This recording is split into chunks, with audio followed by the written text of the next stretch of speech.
Necesitamos cada vez más. Yo a veces le digo al Señor, perdóname Señor, que a veces me subo al púlpito y me siento de repente tan seguro de que tú me vas a dirigir, pero me olvido de orar. Y es por eso que voy a corregirme a mí mismo, constantemente depender en oración del Señor para que nos dirija en esta tarde. Amén. Así que vamos a hablar del capítulo 2, un contexto rapidito para que podamos entender de qué se trata, porque es un mensaje exclusivamente para una iglesia que se encontraba en la ciudad de Éfeso. ¿Se acuerda que en los capítulos anteriores hablamos que este mensaje de Apocalipsis era para las 7 iglesias, verdad? Entonces una de esas 7 iglesias es Éfeso. Por lo tanto, este mensaje desde el capítulo 2 para adelante, el capítulo 2 y 3, nos va a presentar varios mensajes o 7 mensajes específicos para las 7 iglesias.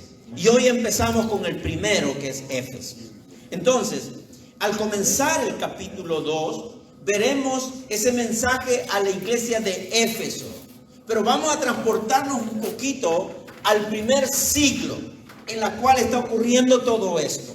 ¿Por qué? Porque según el libro de Hechos, cuando los apóstoles, ¿verdad?, entran a Jerusalén, predican el evangelio, se convierten muchos, ya Cristo ha ascendido a los cielos, ¿verdad? Ya Cristo es un Cristo glorificado y por lo tanto el evangelio comienza a expandirse de una manera tal que es bajo el poder del Espíritu Santo.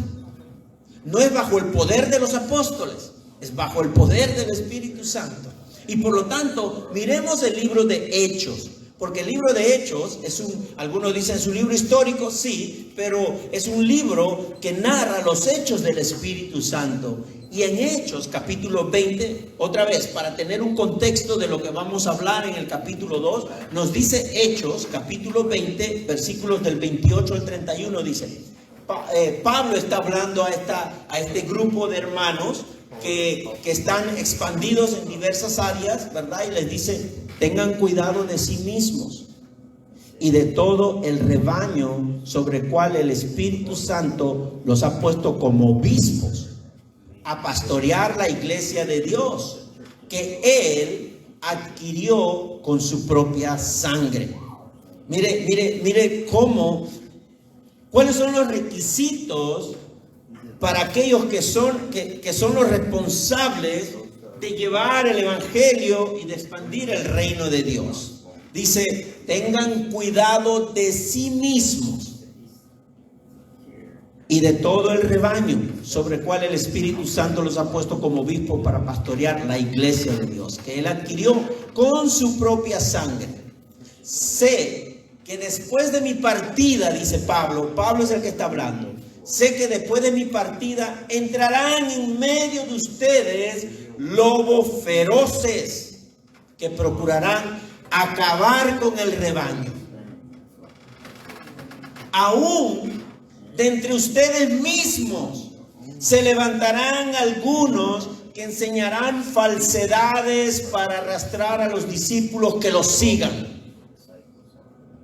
Así que estén alerta. Recuerden que día y noche, durante 3 años, no he dejado de amonestar con lágrimas a cada uno en particular. Este es el mensaje de Pablo al momento de despedirse de la iglesia, justamente de la iglesia de Éfeso. Es en ese momento que Pablo se despide de ellos, porque Pablo había plantado esa iglesia. Después viene Aquilas y viene hasta el mismo Apolos a seguir el trabajo en esa iglesia. Y es a ellos y a toda la iglesia que Pablo les está hablando y se está despidiendo de ellos. Entonces observamos los consejos de Pablo al despedirse de la iglesia de Éfeso. Algunos se preguntarán, mis hermanos, ¿por qué el mensaje de Apocalipsis en el capítulo 2 es dirigido primero a la iglesia de Éfeso? ¿Por qué primero a la iglesia de Éfeso? Bueno, porque Éfeso era en el primer siglo la ciudad principal de Asia Menor. Era la ciudad principal, central, la más conocida, la más cosmopolita de Asia Menor, que sabemos que es el área de Turquía y todas esas áreas en la actualidad. Y este lugar tenía una influencia muy pagana. Había un paganismo total en esa ciudad. ¿Recuerdan la diosa Artemis, la diosa Diana, a la cual esa ciudad había levantado templos en cantidad en la ciudad de Éfeso? Aparte de que también el emperador romano se había mandado un edicto para que toda la ciudad lo adorara como un dios, y él también se había mandado a hacer templos alrededor de todos esos lugares. Entonces, se dan cuenta, imagínense en este momento que esta iglesia sea la iglesia de Éfeso y esta ciudad sea la ciudad principal de toda la región, y que alrededor nuestro, por todo lado, vemos templos, pero no es del Dios verdadero, sino templos de dioses y diosas paganas, con minúscula por si acaso, dioses y diosas paganas por todo lado. Más la ciudad tenía que adorar al emperador. ¿Por qué? Porque el que no adoraba era perseguido y podía ser asesinado. Ese era el contexto en este momento en la iglesia de Éfeso. Por eso era necesario que haya un mensaje para ellos, porque había mucho riesgo de que la ciudad pagana, esa ciudad pagana, se una a la persecución y muerte en contra de los cristianos. ¿Se imaginan ustedes que toda la ciudad se levante en contra nuestra en este momento por estar aquí reunidos predicando al Cristo vivo? Así se encontraba la iglesia de Éfeso, con riesgo de que cualquier momento la ciudad, como era tan pagana, tan enemigos de Cristo, podían venir y podían asesinarlos a cada uno de ellos. Había mucho riesgo de que la ciudad se levante en persecución. Y eso justamente lo experimentó Pablo también en Éfeso. Pablo también pasó un tiempo de peligro de muerte en esa misma ciudad. Por eso quiero traer este contexto para que entendamos qué significa el mensaje de Apocalipsis para la iglesia de Éfeso. Mire el riesgo que tuvo Pablo antes de despedirse de la iglesia de Éfeso. Hechos 19, mi hermano. Por aquellos días se produjo un gran disturbio a propósito del camino. Se levantó la gente. La ciudad se levantó en protesta contra los del camino. ¿Y sabe a quiénes le decían los del camino? A los cristianos. Ahora nos dicen evangélicos. Ahora nos dicen los aleluya a los evangélicos, ¿verdad? En ese tiempo le llamaban los del camino, porque iban de camino en camino a predicar al Cristo vivo. Y aquí Pablo dice, por aquellos días se produjo un gran disturbio a propósito del camino. Un platero, uno que hacía objetos de plata, ¿verdad? De metal de plata, llamado Demetrio, que hacía figuras en plata del templo de Artemisa. Eran tan religiosos de dioses paganos que muchos de ellos vivían de hacer diferentes objetos de plata que representen la diosa Artemisa. Y parece que el negocio iba bien, porque como el pueblo era muy religioso, entonces dice esta parte de Hechos, un platero llamado Demetrio que hacía figuras en plata del templo de Artemisa, proporcionaba a los artesanos no poca ganancia, o sea que hacían mucho dinero. ¿Ok? Los reunió con otros obreros del ramo y les dijo, compañeros, ustedes saben que obtenemos buenos ingresos de este oficio. Les consta además que el tal Pablo ha logrado persuadir a mucha gente, no solo en Éfeso, sino en casi toda la provincia de Asia. Él sostiene que no son dioses los que se hacen con las manos. Ahora bien, no solo hay el peligro de que se desprestigie nuestro oficio, sino también de que el templo de la gran diosa Artemisa sea menospreciado y que la diosa misma, a quien adoran toda la provincia de Asia y el mundo entero, sea despojada de su divina majestad. Pablo predicaba a Cristo y le estaba dañando el negocio a los religiosos. Pablo hablaba del Cristo vivo y el pueblo estaba preocupado porque de eso vivía, haciendo objetos de plata para la diosa Artemisa, la diosa Diana, y vendían, ¿verdad?, las cositas, los adornitos, ¿verdad?, los collarcitos y todo para adorar a la diosa Diana, a la diosa Artemisa. Ese era el contexto, y la vida de Pablo está corriendo peligro, porque se levanta el pueblo en un disturbio, en un reclamo. ¿Contra quién? Contra Pablo, porque lo acaban de señalar. Ese tal Pablo, hay que sacarlo de aquí, o hay que desaparecerlo porque nos está dañando el negocio. Mis hermanos, ese es el contexto de la iglesia de el primer siglo. Está ocurriendo esto. Entonces, al pasar el tiempo, tenemos ahora el libro de Apocalipsis, 30 años después, porque se dice que esto que estaba ocurriendo aquí con Pablo y la iglesia de Éfeso era más o menos el año 66, 69, ¿verdad?, después de Cristo. Y Apocalipsis se dice que está más o menos entre el 96 al 99, la carta escrita de Apocalipsis al pueblo de Dios. Entonces, 30 años después, vemos el mensaje de Apocalipsis a la iglesia de Éfeso. ¿Y qué significa ese mensaje a la iglesia de Éfeso?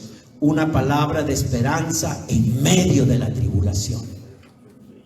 ¿Se imaginan ustedes?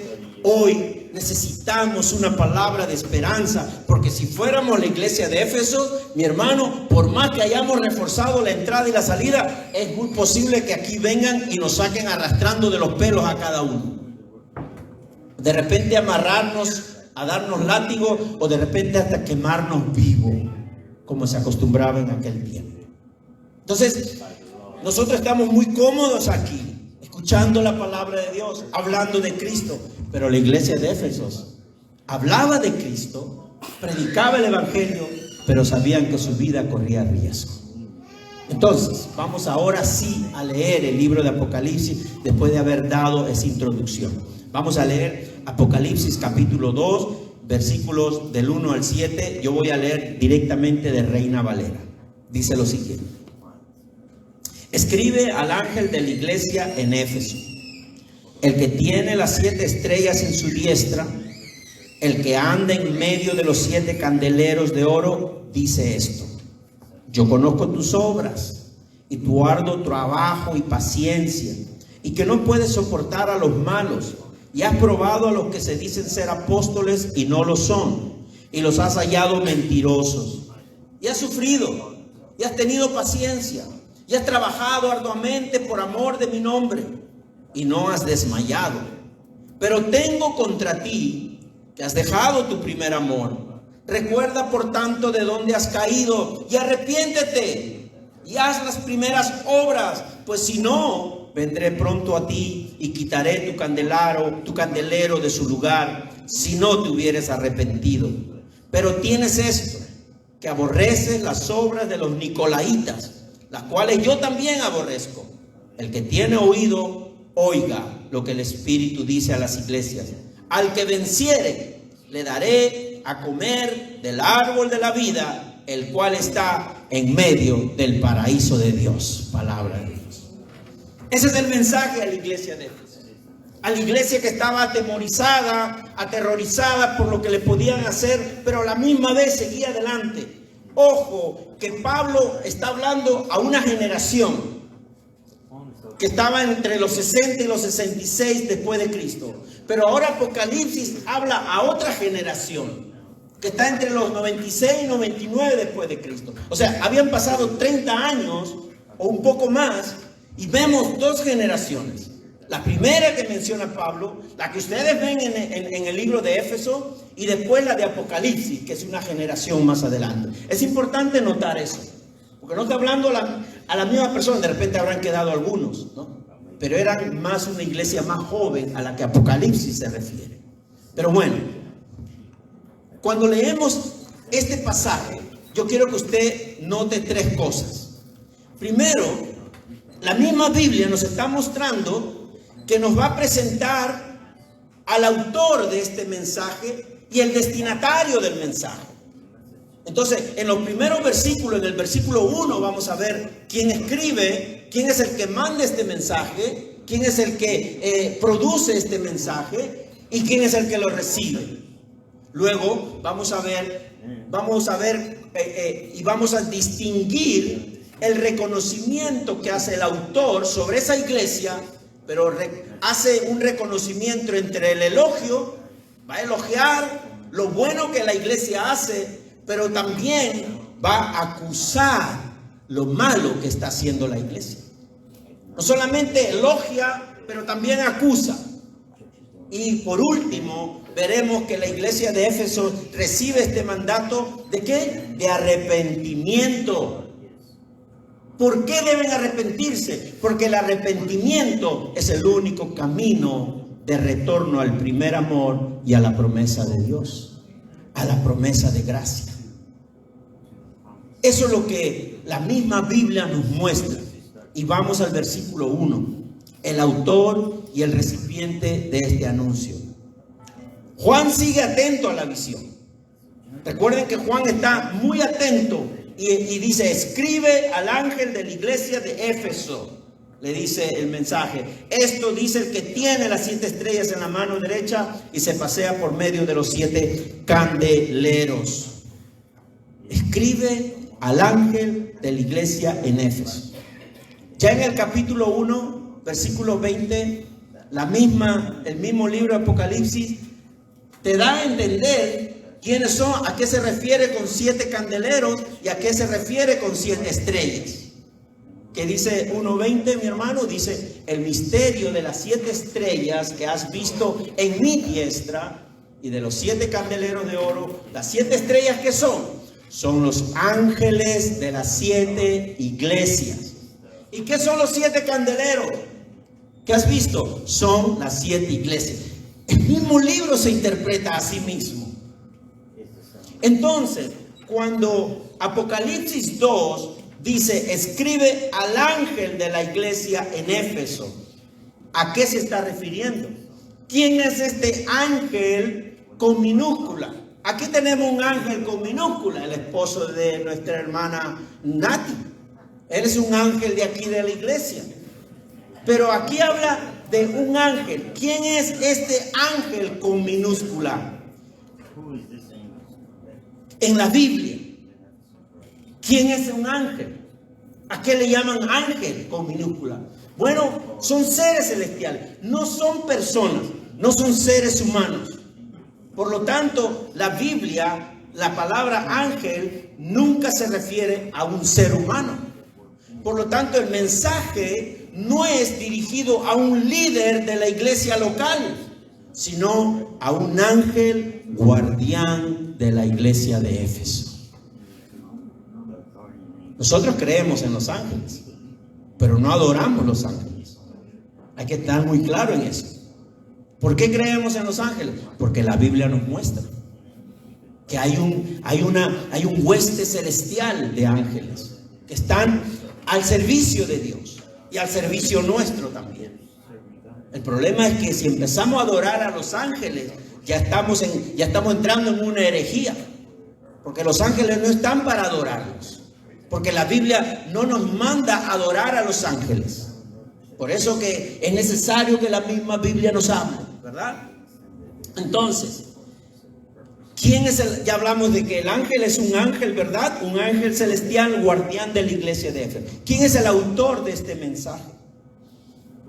Dice: el que tiene las 7 estrellas en su diestra.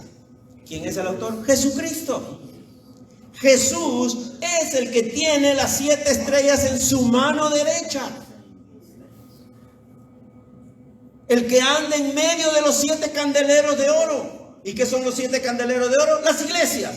O sea, Jesucristo anda en medio de sus iglesias. Jesucristo está aquí con nosotros y nos tiene en su mano derecha. No sé si usted se alegra en esta mañana de esa verdad. Por lo menos los de Éfeso debían haberse alegrado al recibir ese mensaje. ¿Cómo? Jesucristo nos tiene en su mano derecha y nosotros aquí sufriendo. Vamos a calmarnos un poco.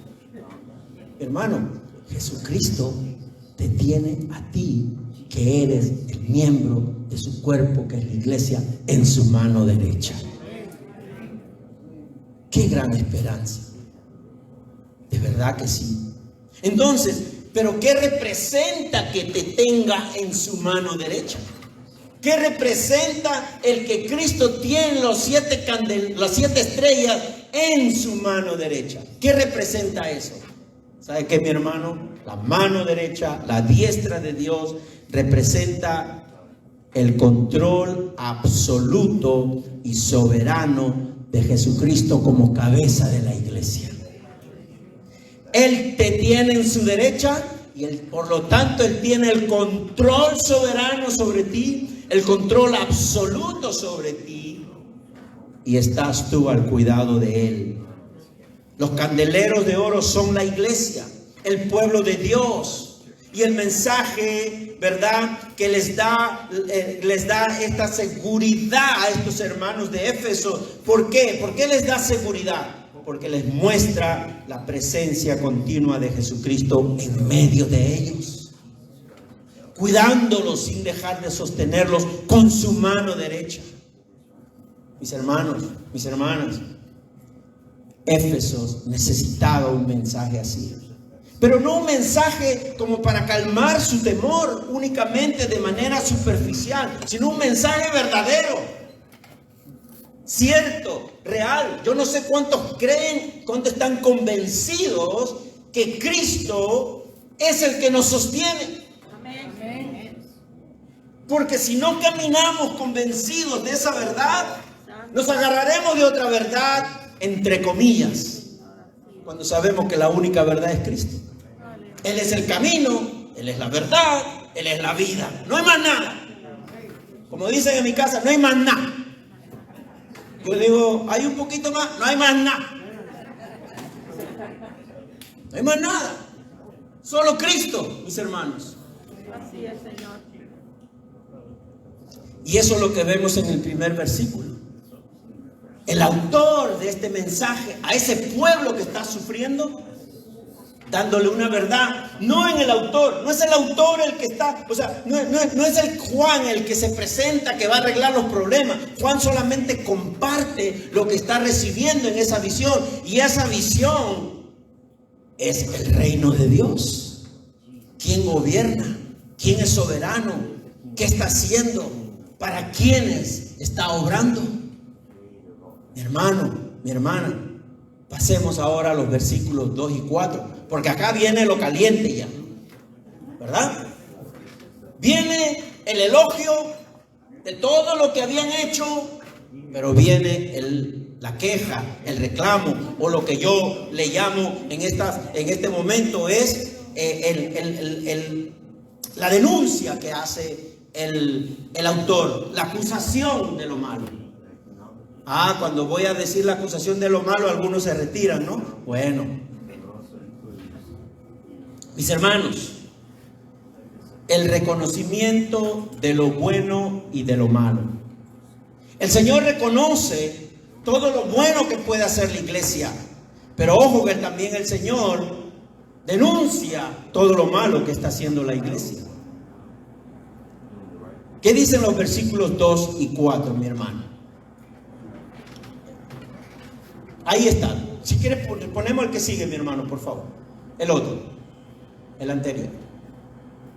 No, verdad, volvamos al primero. Ahí entonces, 2 y 4, ¿qué dice? Yo conozco tus obras y tu arduo trabajo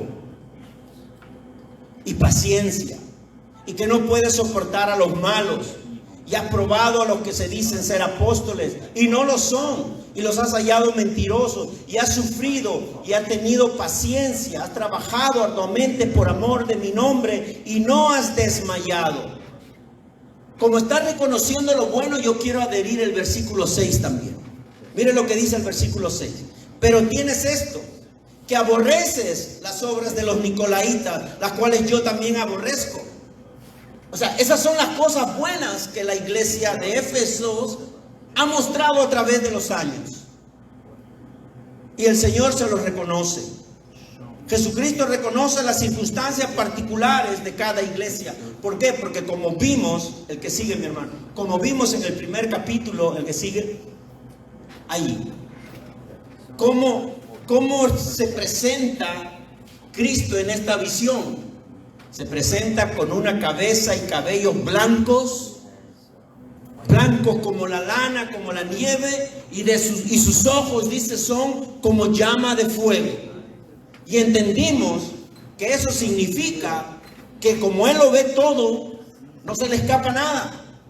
Sus ojos son como llama de fuego, no para traer un incendio, sino más bien para darnos a entender que Él puede ver todo, que Él lo puede observar todo, que Él ve a la iglesia desde la eternidad, sabe lo que están haciendo bien y sabe lo que están haciendo mal.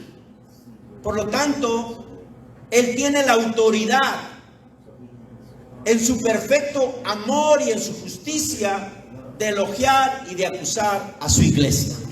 Él lo puede hacer, porque Él en su amor y su justicia tiene la autoridad para elogiar a la iglesia y también para acusarlos de lo malo que hacen o de lo bien que están haciendo. Mis hermanos, ¿qué es lo bueno que están haciendo? Vamos a recordar entonces que los comienzos de esta iglesia aproximadamente en el año 60 después de Cristo. ¿Qué dice Efesios? Para saber un poquito lo que esta iglesia de Éfesos estaba haciendo bien. ¿Qué dice Efesios? Justamente Efesios capítulo 1, 15, 16 dice: por eso yo, dice Pablo, por mi parte, desde que me enteré de la fe que tienen en el Señor Jesús y del amor que demuestran por todos los santos, no he dejado de dar gracias por ustedes al recordarlos en mis oraciones. ¿Qué es lo bueno que están haciendo? Por su fe en Jesucristo, y tenían un amor que se demostraban entre ellos todo el tiempo. La fe en Cristo les daba esa transformación en sus corazones para amarse mutuamente, para estar juntos en amor, en unidad, todos ellos. Eso es lo que Pablo está elogiando, las obras, el trabajo, la paciencia de estos hermanos. Se parece como a nuestra iglesia, ¿verdad? ¿No? El trabajo, las obras, la paciencia. Y yo doy gracias que ustedes me tienen tanta paciencia. Yo también les tengo paciencia, por si acaso. Y en Apocalipsis, lo que hemos leído, los versículos, Jesucristo mismo le recuerda lo bien de sus obras. Pablo elogia aquí, pero Jesús en Apocalipsis está elogiando las obras de los efesios. Pero en sus inicios vemos que esta iglesia crecía en fe, perseveraba en amor unos con otros.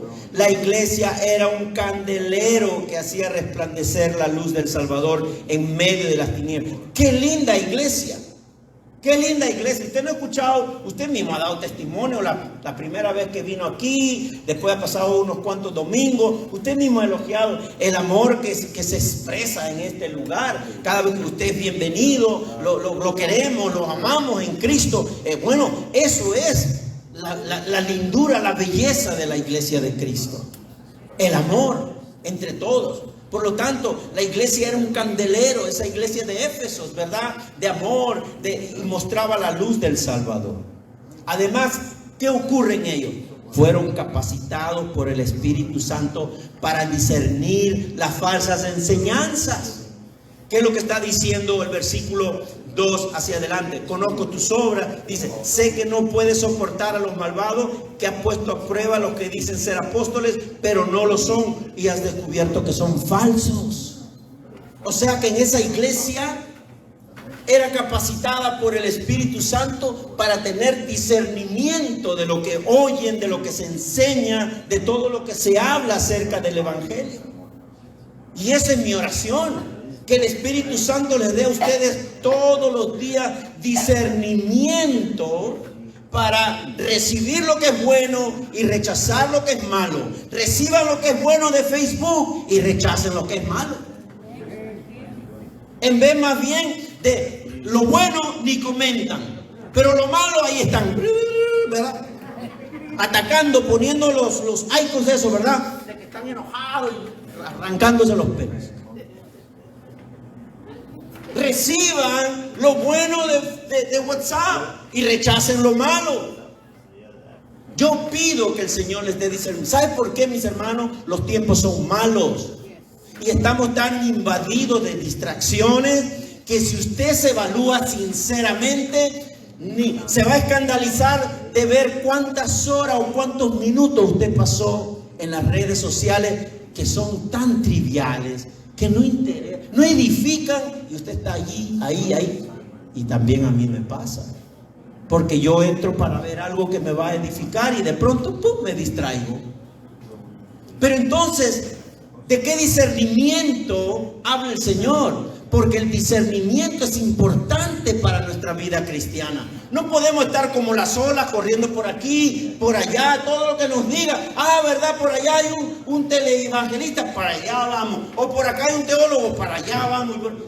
Y no sabemos ni de lo que está hablando. Simplemente como nos da piquiña en los oídos y nos encanta lo que oímos, ahí nos quedamos sin discernir si realmente es fiel a la palabra.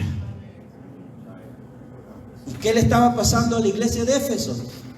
Eran capacitados por el Espíritu Santo para discernir lo que realmente edificaba su vida. ¿Por qué? Porque no soportaban, dice, a los malos y ponían a prueba a los que se dicen ser apóstoles. Y cuando los ponían a prueba, encontraban que eran mentirosos. ¿Por qué? Porque recibían el discernimiento del Espíritu Santo. Y se podían dar cuenta que son mentirosos. Pero sin el discernimiento del Espíritu Santo, de repente no tenemos la capacidad para discernir lo que viene de Dios y lo que no viene de Dios.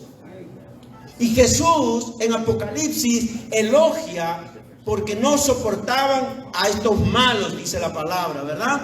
El Evangelio siempre manda a poner a prueba la falsa enseñanza. Usted es seguidor de Cristo, usted es discípulo de Cristo, a usted se le manda a que tenga que poner a prueba las enseñanzas. ¿Por qué? Porque el Evangelio nos manda a poner a prueba las falsas enseñanzas.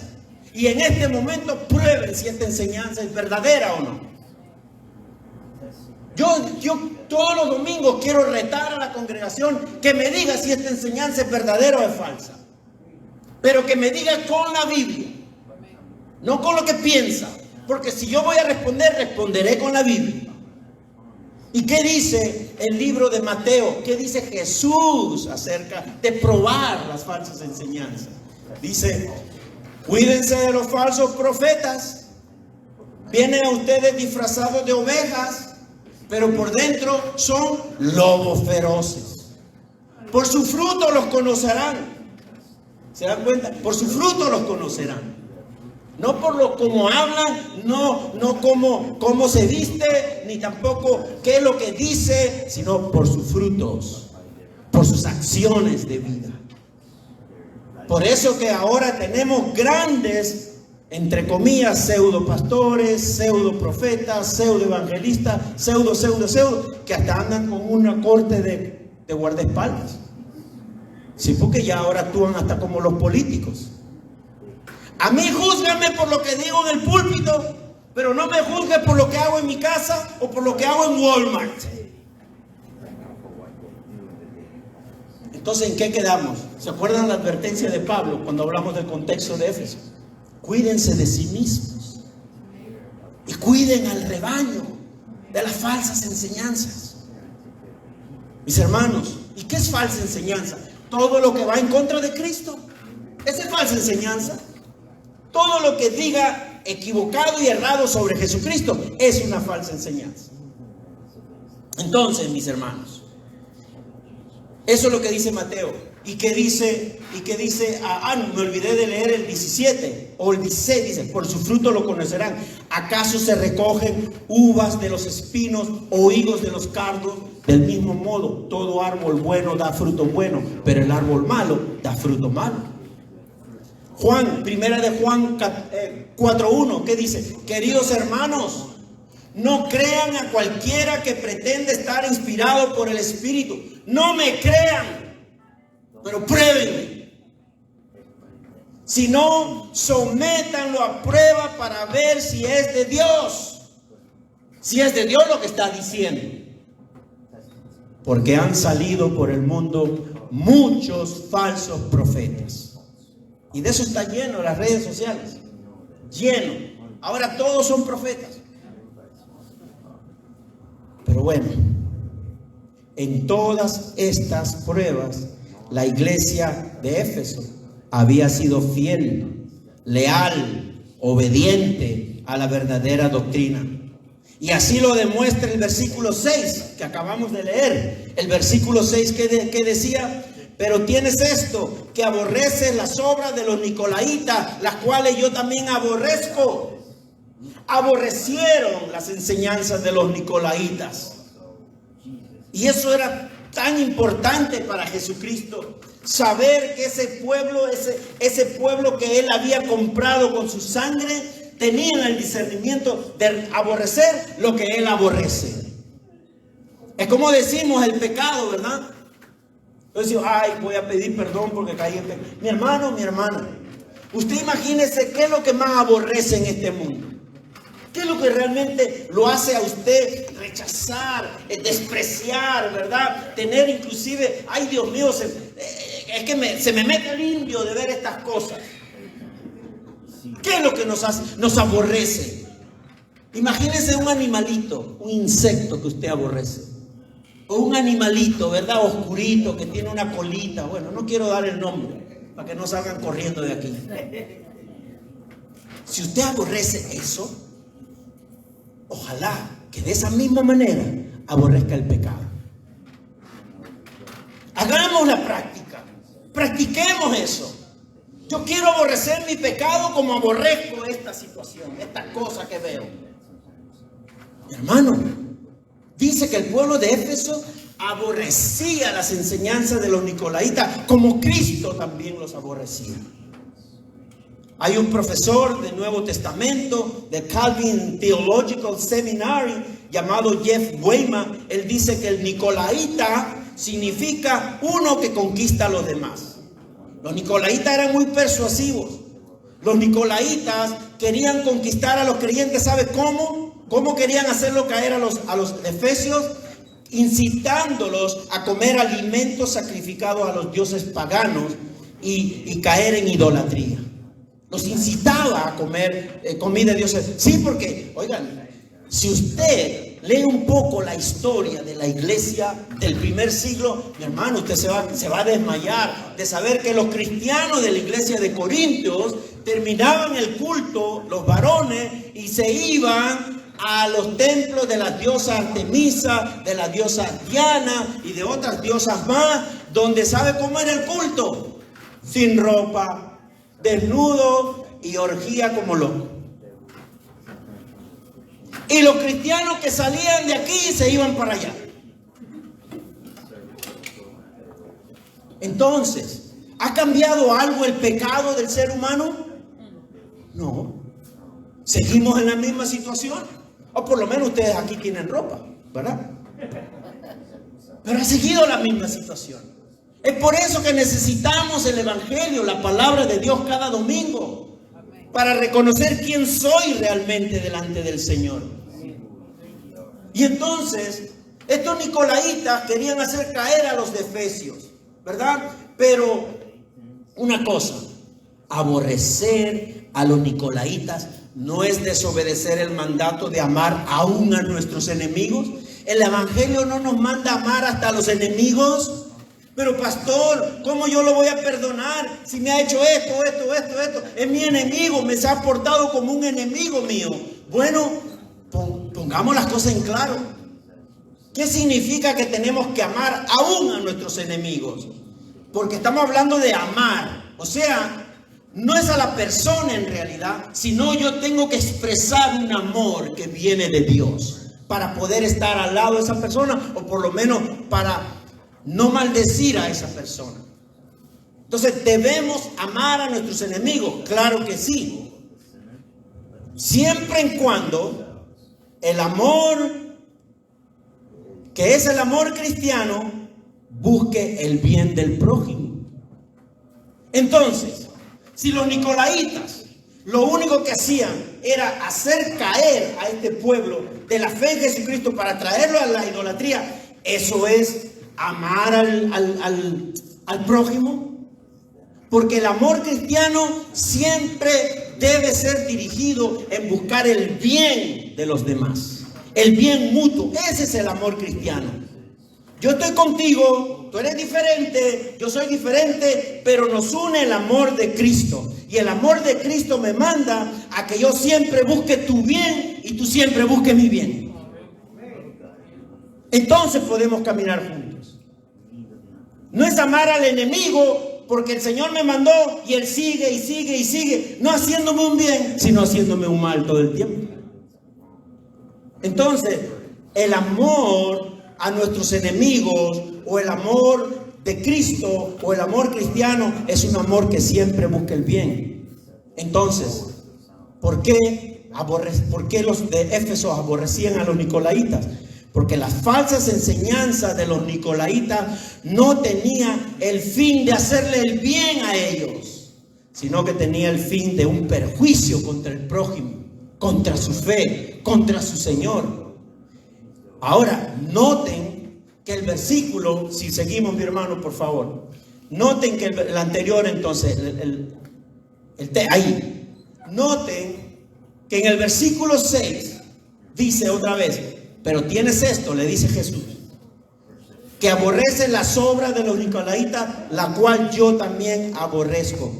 Nótese que Jesús no dice que aborrece a los nicolaítas porque son nicolaítas, como a veces nos pasa a nosotros, ¿verdad?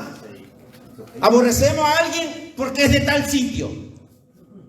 Sí, pasa.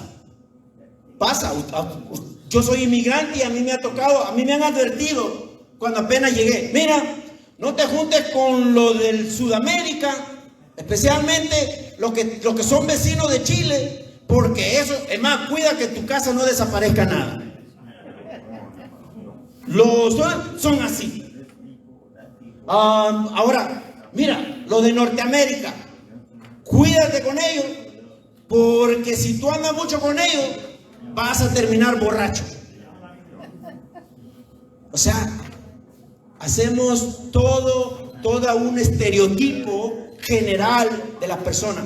Pero aquí Jesús no está diciendo que Él aborrece a los nicolaítas por ser nicolaítas. Presten atención aquí.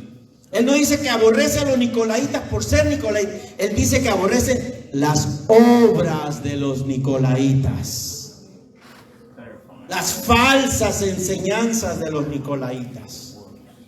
Entonces, en ese sentido, nosotros queremos entender en esta mañana que así era la generación de creyentes al inicio. Así era la generación de creyentes. Para hacer esa división. Ya hablamos de lo bueno que el Señor reconoce de ellos.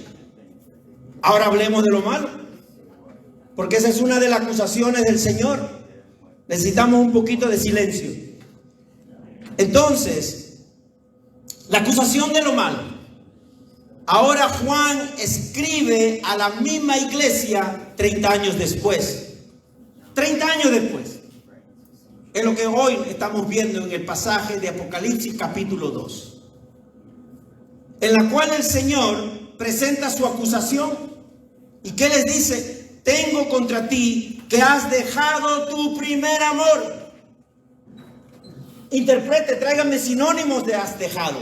Has abandonado, ¿verdad? Has traicionado, has descuidado, has rechazado. Podemos decir muchas cosas más, porque las mismas traducciones bíblicas habla, por ejemplo, Reina Valera 60 dice has dejado tu primer amor. Nueva Versión Internacional dice has abandonado tu primer amor. English Standard Version dice have abandoned your first love. Has abandonado, le dice, tu primer amor.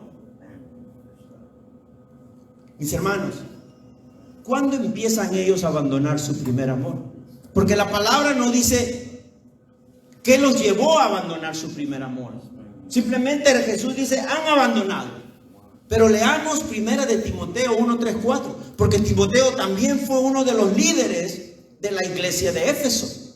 Que dice primera de Timoteo 1, 3, 4. Dice, al partir para Macedonia, Pablo le está hablando a Timoteo. Le dice: al partir para Macedonia, te encargué que permanecieras en Éfeso y les ordenaras a algunos supuestos maestros que dejen de enseñar falsas doctrinas. Ya se había metido la falsa doctrina a la iglesia.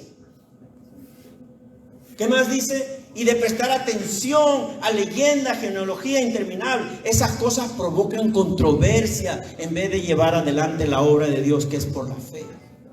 Pablo le da la advertencia a Timoteo: prepárate, porque eso es lo que está ocurriendo en la iglesia de Éfeso. ¿Y qué más dice Efesios 3 del 17 al 19? Para que por fe Cristo habite en sus corazones, y pido que arraigados y cimentados en amor puedan comprender junto con todos los santos cuán ancho, largo, alto, profundo es el amor de Cristo. En fin, que conozcan ese amor que sobrepasa nuestro conocimiento, para que sean llenos de la plenitud de Dios. Parece que se habían olvidado de ese amor. Parece que ya no practicaban ese amor que ocurrió años anteriores. Para que conozcan, dice, debemos conocer el amor de Cristo. Debemos estar convencidos del amor de Cristo para poder amar a Cristo. Mis hermanos, la acusación, ¿qué está haciendo la iglesia que está evidenciando que han dejado el primer amor? ¿Qué quiere decir Jesús con la frase primer amor? ¿Qué quiere decir primer amor? Mis hermanos, todo lo que ellos estaban haciendo, las obras, el esfuerzo, ¿verdad? Trabajaban para la iglesia, todo eso estaba presente. Pero eso no significa que eran motivados por el amor a Dios y por el amor al prójimo. Por eso yo espero que, aunque sea levantar una silla, que sea porque amo al prójimo, porque amo al Señor. Yo sé que venimos para que nos den aliento, para que nos ayuden, para que oren por mí, para que me ayuden. Yo sé eso, y eso también es parte de la vida del creyente. Pero ¿qué hay de yo dar al prójimo? Si yo pongo una silla, lo pongo no porque estoy obligado, porque si no el pastor después se va a molestar. No, yo lo pongo porque amo a estos hermanos, para que se sienten, para que lleguen a un lugar y estén cómodos. Entonces ellos trabajaban duro, dice la palabra, se esforzaban, pero no necesariamente motivados por el amor de Cristo. Y ahí está el problema. Por eso Jesús los acusa. Por eso que Jesús denuncia eso que está mal, porque han dejado su primer amor. Entonces, mis hermanos, es posible que un creyente nunca falte los domingos a la iglesia, todos los domingos esté aquí. Pero también al mismo tiempo es posible que haya abandonado y dejado su primer amor, que es Cristo, y haya abandonado su amor por los demás hermanos en la iglesia. Los efesios debían recordar que el amor mostrado por Jesús fue un amor incondicional. El amor que Jesús te ha dado es un amor incondicional y sacrificial, para que sigamos ese ejemplo. Tenemos que seguir ese ejemplo. Si no, ¿de qué amor cristiano hablamos? Tiene que ser del amor al modelo de Cristo. El amor de Cristo es incondicional y sacrificial. Y no hablamos del amor entre ustedes cuando llegan a su casa. Estamos hablando del amor en la iglesia, de todos nosotros. Quiero ir avanzando, mis hermanos. Versículos del 5 al 7, del mismo mensaje de Apocalipsis. Dice el 5: recuerda, por tanto, de dónde has caído, y arrepiéntete, y haz las primeras obras, pues si no, vendré pronto a ti y quitaré tu candelero de su lugar, si no te hubieres arrepentido. Versículo 7, porque el 6 ya lo leímos. El que tiene oído, oiga lo que el Espíritu dice a las iglesias.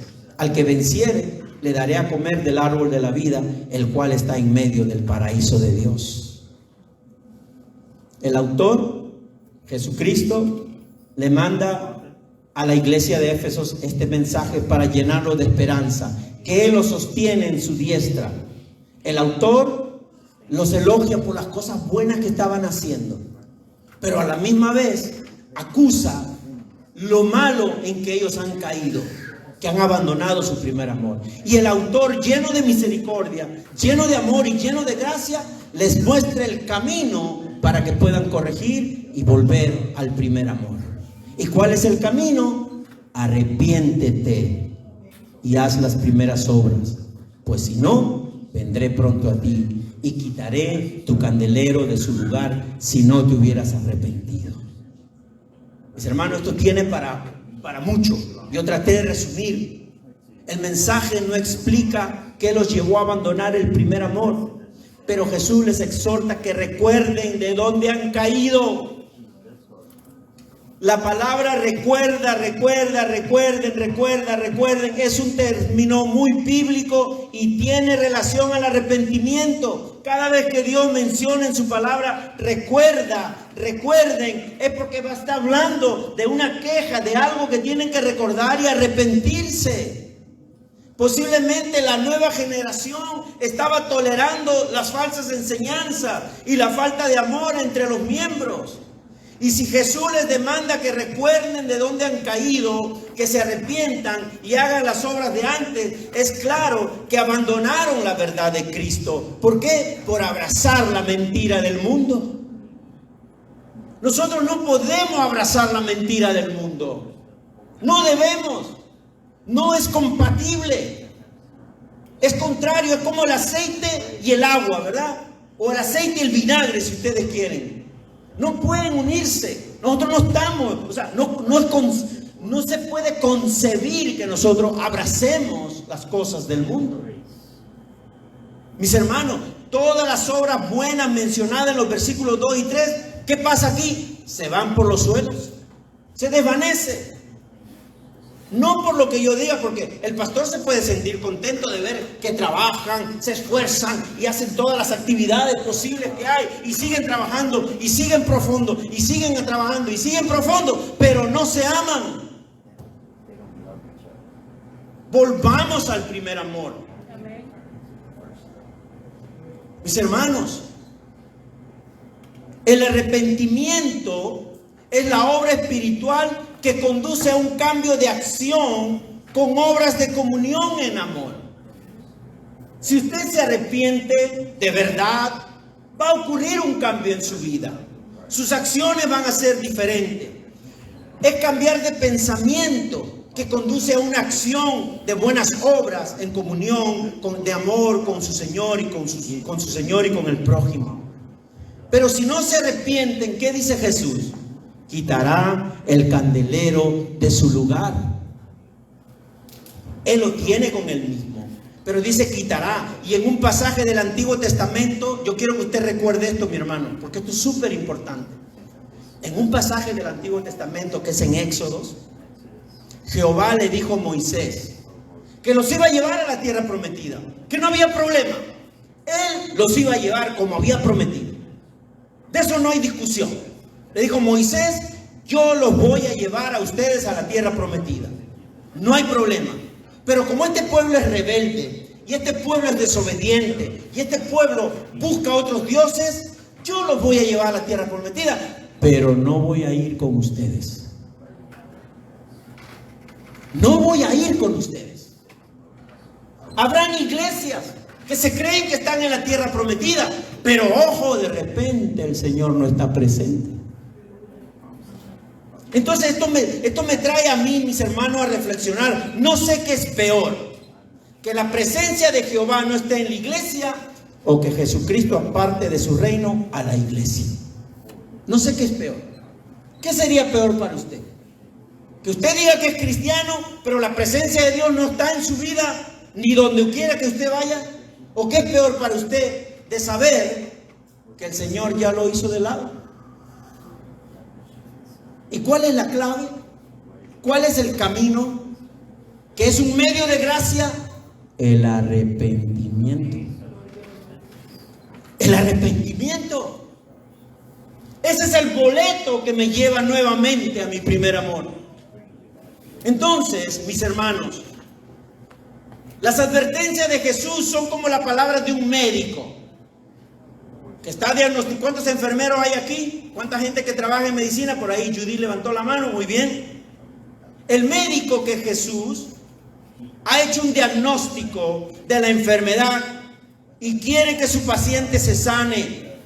Pero si el paciente no obedece los consejos del médico, se va a destruir a sí mismo. Mis hermanos, el versículo 7 concluye que hay otro mandato. ¿Qué dice el versículo 7? El que tenga oído, oiga lo que el Espíritu dice a las iglesias. Yo veo que usted tiene oído porque tiene orejas. Por lo menos ustedes la tienen completa y perfecta. La mía una más grande que la otra. Por eso que a veces le digo a mi esposa, ¿qué? Me dice, no te hagas el loco, tú sabes lo que estoy diciendo. Yo aprovecho, ¿verdad? Que la tengo más chiquita para decir, ¿qué? Mis hermanos, el que tenga oído, oiga lo que dice el Espíritu a las iglesias. Por supuesto que cualquiera que escuche este mensaje es porque tiene capacidad auditiva. O hay alguien aquí que no oye nada de lo que se está hablando. Me imagino, Ángel, no sea, Angelito, todos oyen lo que se está hablando en esta mañana, ¿verdad? Amén, por lo menos digan amén, están muy calladitos. ¿Están escuchando? Amén, gloria a Dios, muy bien. Mi hermano, usted está escuchando porque tiene capacidad auditiva. Pero este mandato, ¿a qué se refiere? Se refiere a aquellos que con percepción espiritual, redarguidos por el Espíritu Santo, están llamados a responder lo que oyen. ¿Qué estás oyendo esta mañana a través de este pasaje? ¿Cómo vas a responder a lo que oyes? Eso es lo que dice el versículo 7. El que tiene oído, oiga lo que dice el Espíritu. Estamos llamados a responder lo que oímos. Por eso la pregunta es, ¿hay creyentes que tienen oídos para oír lo que dice el Espíritu esta mañana? ¿Hay creyentes aquí que realmente oyen lo que el Espíritu dice esta mañana? Gloria a Dios. Hermano, aquí está revelada la obra e intervención continua del Espíritu Santo. ¿Cómo obra el Espíritu Santo? Él habla, sí. La gente dice, me habló el Espíritu. Ok. No es que te habló con una voz auditiva, no lo sé. Puede ser. Pero por lo menos en la palabra de Dios me convence de que la obra del Espíritu es convencer, redarguir. Entonces, cuando hablamos de que el Espíritu me habla, es porque el Espíritu te está redarguyendo, está llamándote a responder, ¿verdad? Esa es la obra que hace el Espíritu de manera interna, llamándote la atención en tu proceso de santificación. Él, ¿sabe qué, mi hermano? Agradezca al Señor. Cuando según usted puede decir, ay, que mi conciencia, sí, la conciencia nos hace ver muchas cosas que son verdades. Pero no necesariamente es la conciencia, es el Espíritu Santo si somos hijos de Dios. La palabra de Cristo también es la palabra del Espíritu Santo. La iglesia de Éfeso debía responder a esa corrección, a esa convicción del Espíritu. ¿Por qué? Porque el Espíritu habitaba en ellos, como el Espíritu habita en nosotros. Por eso digo, ¿cómo responde usted a lo que el Espíritu está hablando esta mañana? ¿Cómo usted responde? El rechazo al arrepentimiento es la confirmación de una vida necia. El rechazo al arrepentimiento es la confirmación de una vida rebelde. El rechazo al arrepentimiento es una confirmación de una vida desobediente. El rechazo al arrepentimiento es la evidencia de un corazón de piedra que abandona y se resiste al reino de Dios. El rechazo al arrepentimiento muestra todo eso. Y por lo tanto, no hay amor ni para Cristo, ni para el prójimo, ni para uno mismo. Porque con rechazar el arrepentimiento, ¿yo por qué me voy a arrepentir? ¿Qué hice yo? Que se arrepienta el otro. Qué fácil, rechazamos el arrepentimiento. Y no nos damos cuenta que rechazando el arrepentimiento mostramos que somos necios, rebeldes, desobedientes, corazón duro, despreciamos el reino de Dios. Mi hermano, ¿qué hace Jesús con esta advertencia? Hay una advertencia que nos arrepintamos. ¿Y sabe qué? Qué bendición que el Señor nos diga arrepiéntete. Porque Él no tiene la obligación de decirnos arrepiéntete. Él es soberano sobre todo. Él no necesita decirte arrepiéntete. Él te hizo y Él te puede hacer desaparecer en un minuto. Pero en su gracia, en su amor, nos da el camino. Arrepiéntete. Es más, te dice, please, arrepiéntete. Él es soberano. ¿Se dan cuenta o nos damos cuenta de este reclamo que hace Jesús?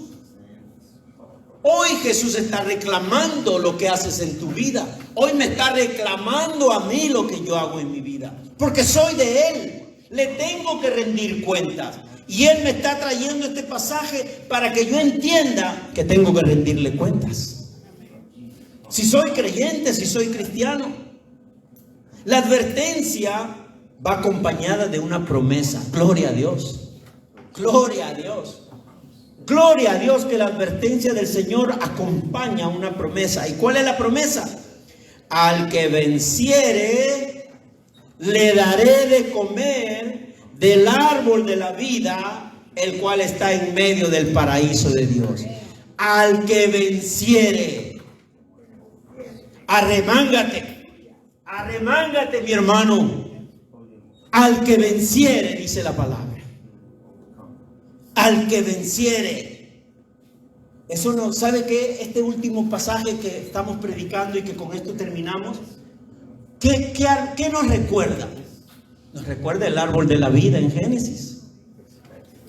Por eso yo digo, esta iglesia siempre va a predicar la Biblia, la palabra de Dios, que está en el Antiguo, presentando algo que se resuelve, se completa en el Nuevo Testamento.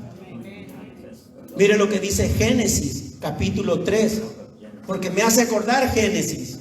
Ahí, mi hermano, del 8 al 13. Cuando el día comenzó a refrescar, el hombre y la mujer oyeron que Dios el Señor andaba recorriendo el jardín. Entonces corrieron a esconderse entre los árboles para que Dios no los viera. Pero Dios el Señor llamó al hombre y le dijo, ¿dónde estás? Qué gracioso es Dios, ¿verdad? Porque si Él lo ve todo, Él lo sabe todo. Él no está preguntando dónde estás porque Él no sabe o porque no le da la vista para verte que estás escondido detrás del árbol. ¿Dónde estás? El hombre contestó, escuché que andabas por el jardín y tuve miedo porque estoy desnudo. Por eso me escondí. ¿Y quién te ha dicho que estás desnudo? Le preguntó Dios. ¿Acaso has comido del fruto del árbol que yo te prohibí comer? Él respondió, la mujer que me diste por compañera me dio de ese fruto y yo lo comí. Verso 13. Entonces Dios el Señor le preguntó a la mujer, ¿qué es lo que has hecho? La serpiente me engañó y comí, contestó ella. Ninguno se arrepintió. Ninguno entendió su culpa. Le echó la culpa al otro. Qué interesante. Por eso que este es el centro de todo lo que es nuestra realidad, mis hermanos, en la vida cristiana. ¿Qué dice versículos 22 y 24? Y dijo, Dios dijo, el ser humano ha llegado a ser como uno de nosotros, pues tiene conocimiento del bien y del mal. No vaya a ser que extienda su mano y tome también del fruto del árbol de la vida y lo coma y viva para siempre. Entonces Dios el Señor expulsó al ser humano del jardín del Edén para que trabajara la tierra de la cual había sido hecho. Luego de expulsarlo, puso al oriente el jardín del Edén a los querubines y una espada ardiente que se movía por todos lados para custodiar el camino que lleva al árbol de la vida. Yo no sé, mi hermano, qué importancia tiene esto para tu vida, pero después del pecado de Adán, él no tuvo ni la humildad ni la valentía de arrepentirse. Le echó la culpa a Eva y Eva le echó la culpa al diablo. ¿Qué hicieron? Se escondieron de Dios. Por consecuencia, ¿qué les pasó? Fueron expulsados del paraíso, negándosele toda posibilidad de recobrar la vida eterna. Dios les negó toda posibilidad de recobrar la vida eterna. ¿Y sabe qué? No por lo que Dios pueda ofrecer, sino que Dios les negó la posibilidad de recobrar la vida eterna por sus propios medios. Porque dice más adelante, o entre estos pasajes, que Adán y Eva se hicieron cubierta con hojas de higo para tapar su desnudez, que significa el pecado de ellos. Taparon su propio pecado. Pero ¿sabe qué? Ellos no pudieron tapar su propio pecado por su cuenta. Porque no hay un ser humano en el mundo que pueda cubrir sus pecados por su propia cuenta. Solo la sangre de Cristo, el Cordero que es inmolado en la cruz del Calvario, puede tapar nuestros pecados con su sangre. Denle un aplauso al Señor.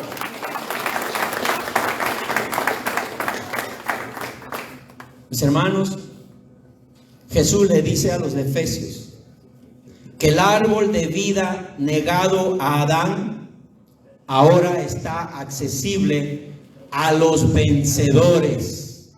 El que venciere, dice Apocalipsis. ¿Y qué significa la palabra vencer? El que venciere es un término militar, y acá lo conocen los militares, Hassan lo conoce, todos los militares lo conocen. ¿Qué quiere decir vencer? Quiere decir que tiene que una persona, un militar, caminar con fidelidad, con lealtad, con lucha, con compromiso. Es más, ¿cuántos han hecho la ciudadanía en este país? Yo levanto la mano. A mí me hicieron jurar que debo defender esta patria con mi propia vida.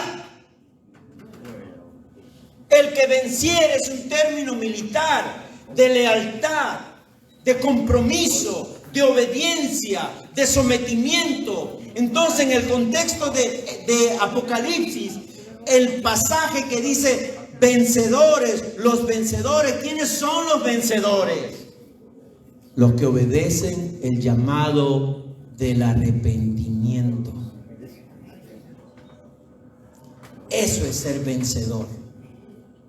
Cuando yo me levanto y reconozco mi falta, reconozco mi pecado y me arrepiento, entonces ahí soy un vencedor.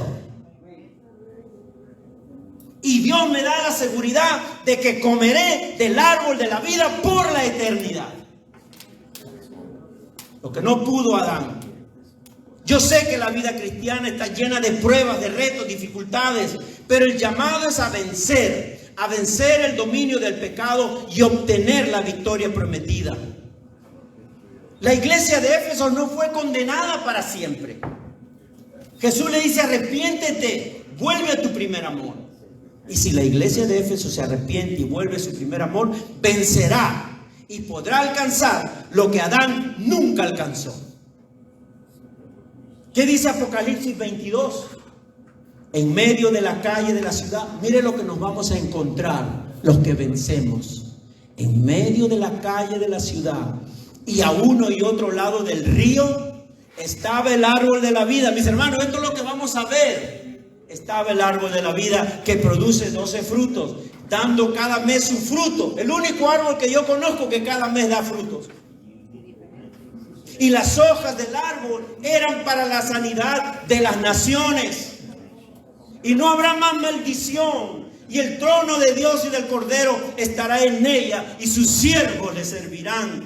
Bienaventurados los que lavan sus ropas para tener derecho del árbol de la vida y para entrar por las puertas de la ciudad. ¿Sabes cómo tú lavas tu ropa? Ya tenemos el detergente, ya tenemos el soap, ya tenemos todo eso que va a dejar esa ropa limpia. ¿Sabes qué es eso? La sangre de Cristo. Pero ¿cómo lavas tu ropa? Cuando te arrepientes, cuando reconoces que Cristo es tu Señor y cuando reconoces tus pecados. Gloria a Dios. Yo no sé si el Señor les está hablando esta mañana a ustedes este día.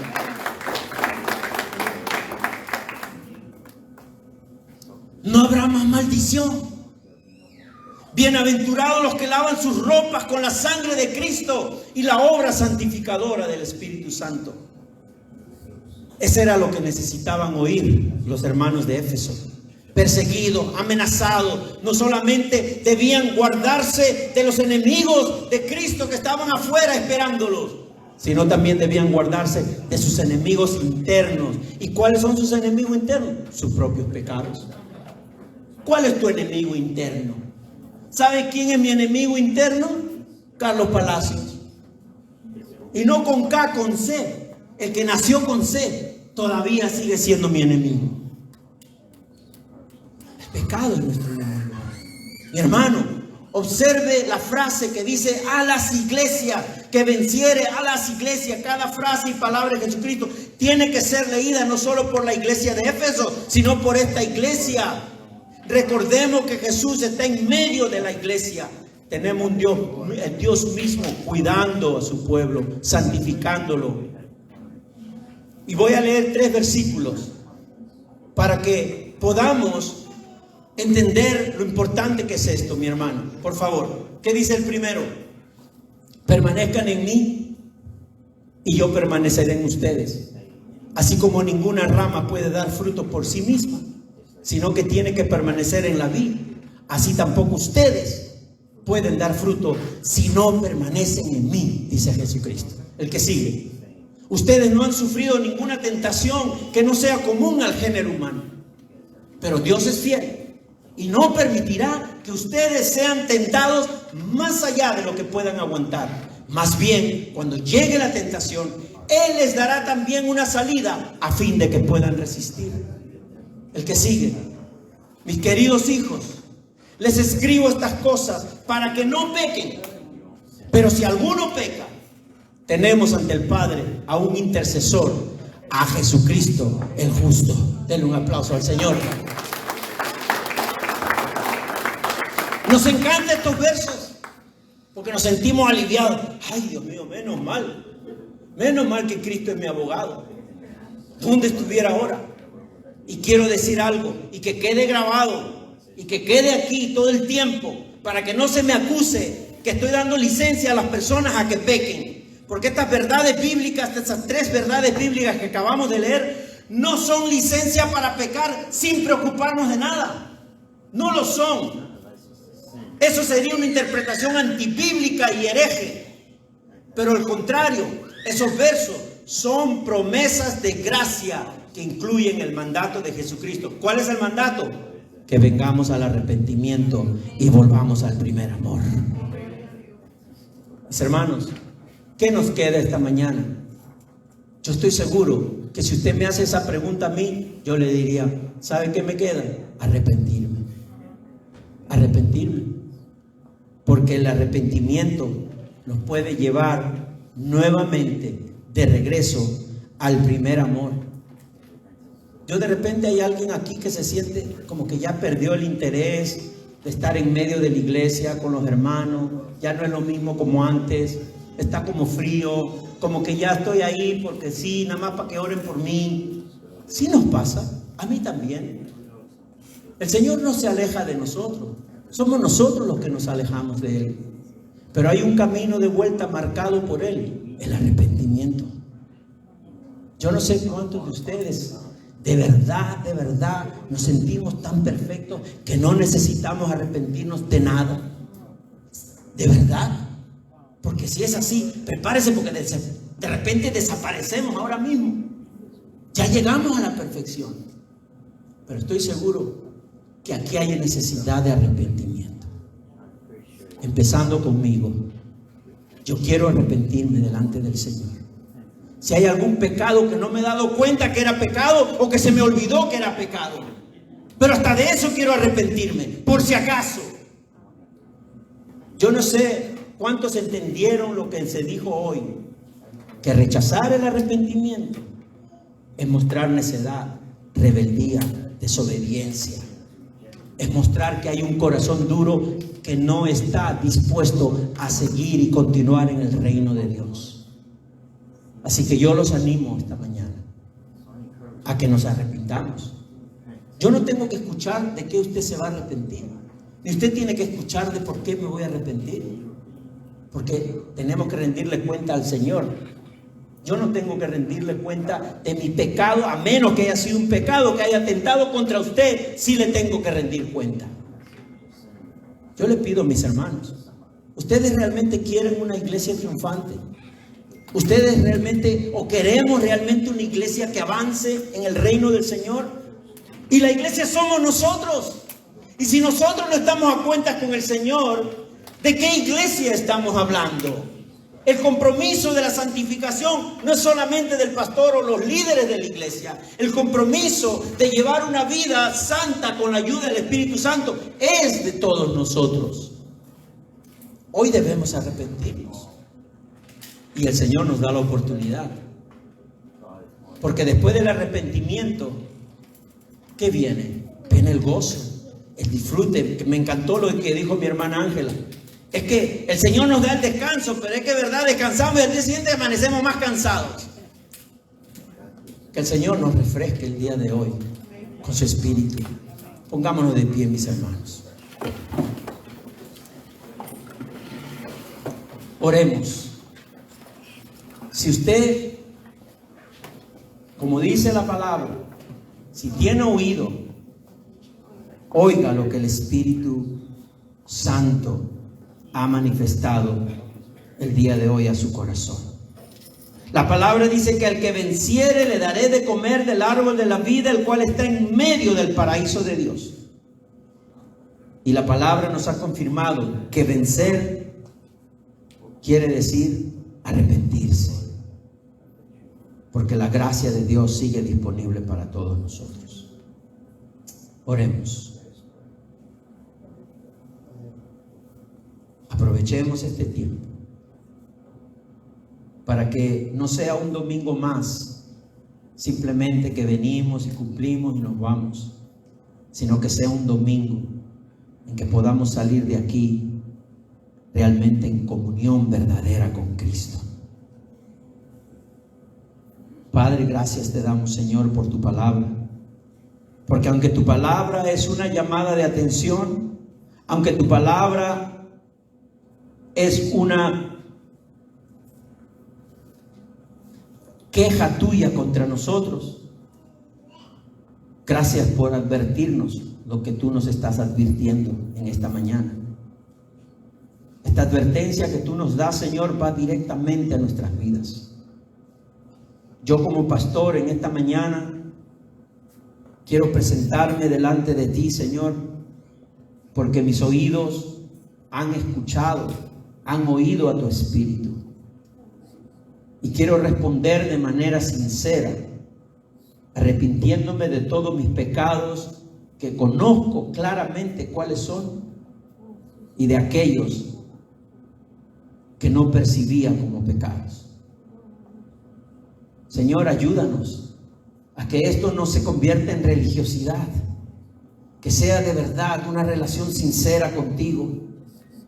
Que el arrepentimiento nos haga volver completamente al primer amor que es Cristo. Que el arrepentimiento en esta mañana nos haga volver a ese amor al prójimo, a ese amor a sí mismo. Ayúdanos, Señor. Recuérdanos cada día que abandonar el primer amor es dejar de existir como cuerpo de Cristo. Solo en tu Espíritu es posible que podamos nosotros volver a amarte como tú nos amas. Amar a las personas como nosotros mismos y amar tu verdad. Amar tu verdad por sobre todo. Y amar tu verdad quiere decir que la aceptamos y la sometemos en nuestras vidas. Señor, perdona nuestros pecados, perdona nuestra arrogancia, perdona nuestro orgullo, perdona, Señor, por querer pensar en todo tiempo que todos deben servirme, que todos deben tratarme bien, que todos deben cuidar de mí, sin interesarme el tratar bien a los demás, el cuidar bien a los demás, el que también mi vida es para darme completamente a los demás. Nos arrepentimos, Señor, como iglesia, porque trabajamos duro, arduamente, queremos seguir adelante. Señor, levantamos fondos, actividades, todo lo que hacemos, lo hacemos. Pero, Señor, ayúdanos a que no nos falte el amor.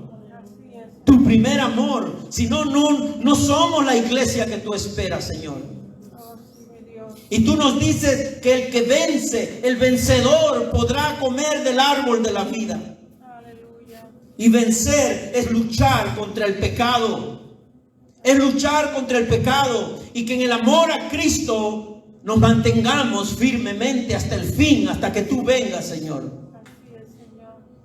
Oiga, pueblo, la promesa de Dios: el que venciere, le daré a comer el árbol de la vida, la cual está en medio del paraíso de Dios. Oh, mi Dios. Yo como pastor no puedo obligar a nadie a que en esta mañana se ponga a cuentas contigo.